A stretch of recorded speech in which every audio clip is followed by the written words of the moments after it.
Thank you. Welcome and sorry for the late. You're looking at open and we're happy to have questions.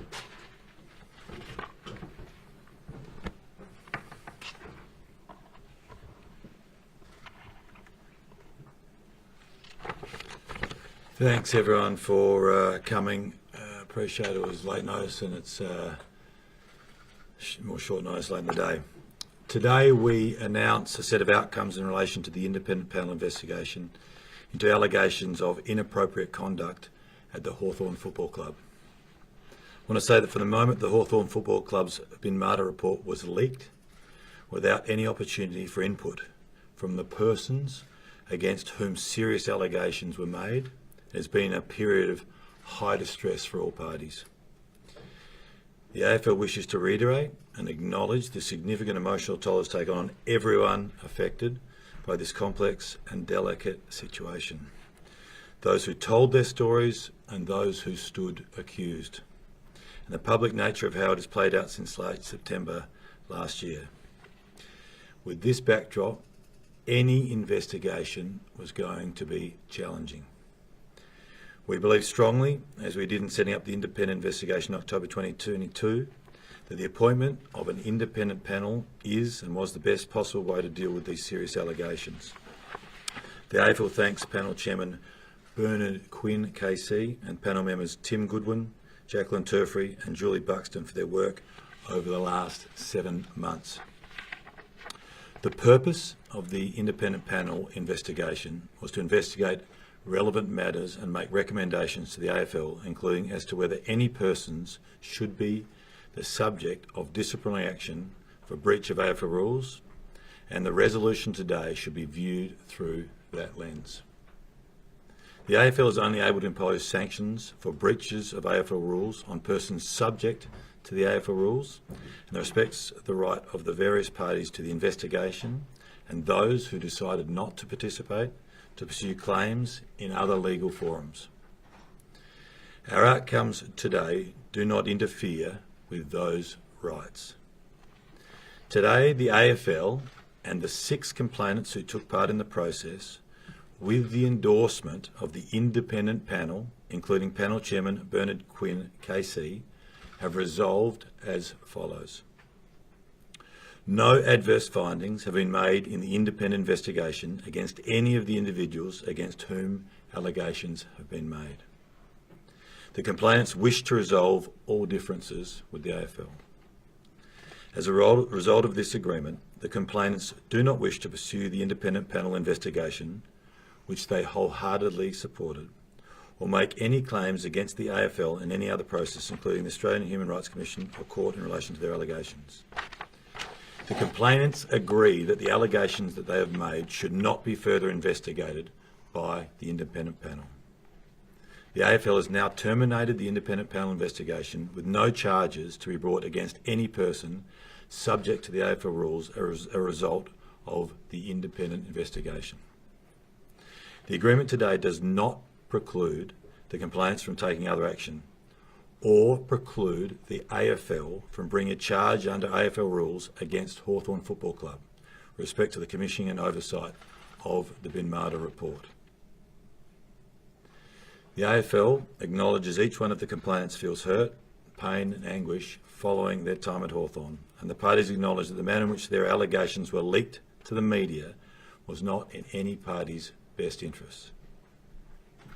The AFL greatly values all players and officials in our game and commits to working with all clubs and all its people to continually improving the environments and ensuring they are welcoming, supportive and understanding of everyone who comes to our game. There have been hundreds of Aboriginal and Torres Strait Islander players who played our game and who have collectively played more than 25,000 games. The AFL knows that during the long history of our game there have been instances of racism and that players have been marginalised, hurt or discriminated against because of their race. And for that we say sorry. The AFL further commits to devoting significantly increased resources to its continuous improvement model focused on measures to combat racism and the improvement of culturally safe First Nations players and their families in the AFL and AFLW. We are wholeheartedly dedicated to meeting our obligations to make the game stronger and safer for all players, and we understand that requires us to continually address our structures and systems, and to this end the AFL agrees to undertake a series of initiatives as listed in the media release. This is an imperfect resolution, and I want to reiterate that the way this report emerged has led to being a period of high distress for all parties, and sure, it was always going to be difficult to find an outcome. Again, I want to acknowledge the significant emotional toll it's taken on everyone affected by this complex, delicate situation. Let me take questions. On what basis could you pursue charges against Hawthorn?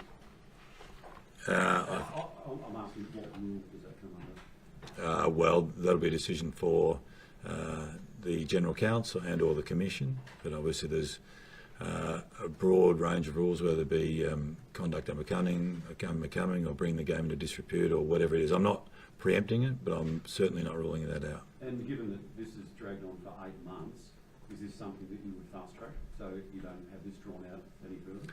Yeah, I think that'll be something that's done in a reasonably expeditious manner. Can we say that parties wish to resolve matters with the AFL? Have they been resolved? Yes. Does this resolve them? It does with the AFL, yes. Is there a financial component to resolving these? No, there is no financial component to this. Does the AFL support the complainants taking this to the federal court? We support all parties doing what they want to do from here.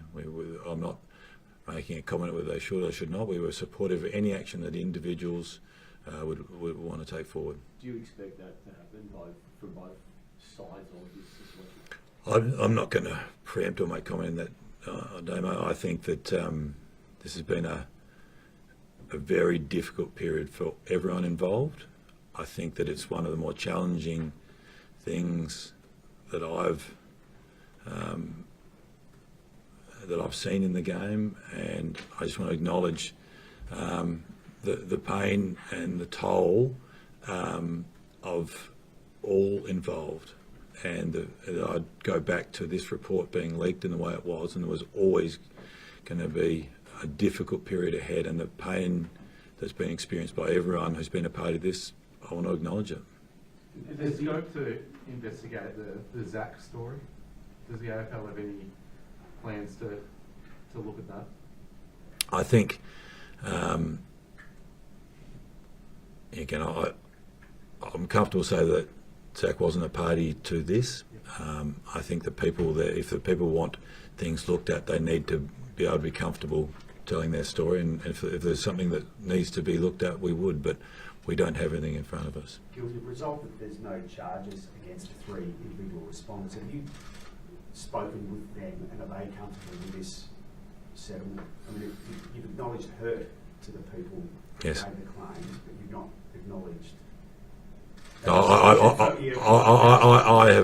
I've acknowledged hurt more substantively of all involved in this, claimants and defendants, Michael. Not in what I released, and that's the defendants are not a party to this.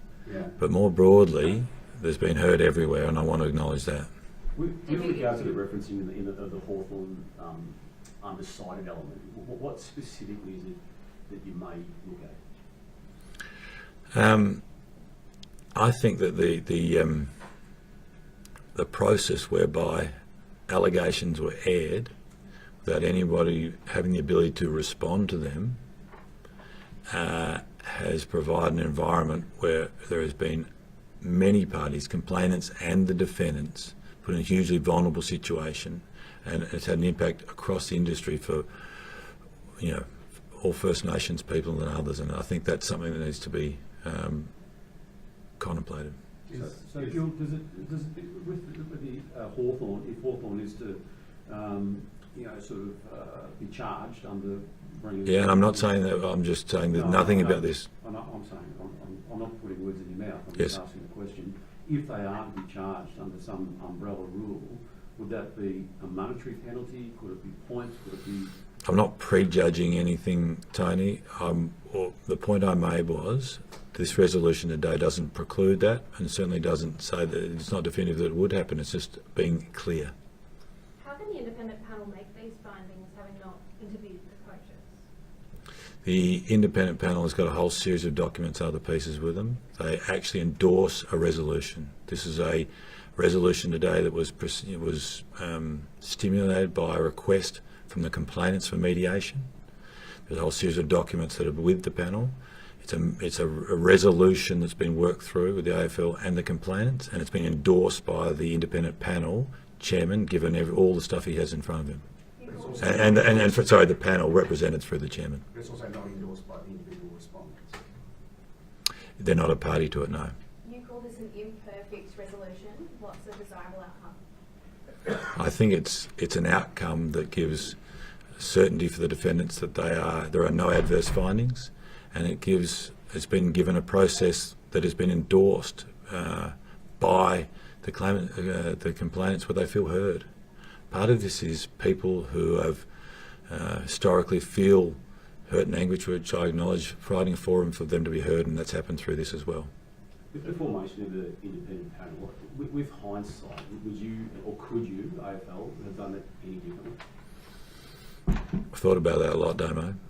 I feel there's pieces here and there you could do, but I think an independent body was the right panel here with appropriate composition of diversity and skill sets. And I think it's been a long process, but they were very serious allegations. And I think today, at least, we have a resolution where there is a resolution where the defendants have been cleared of breaching the AFL rules in an agreement with the complainants and endorsed by the independent panel chairman.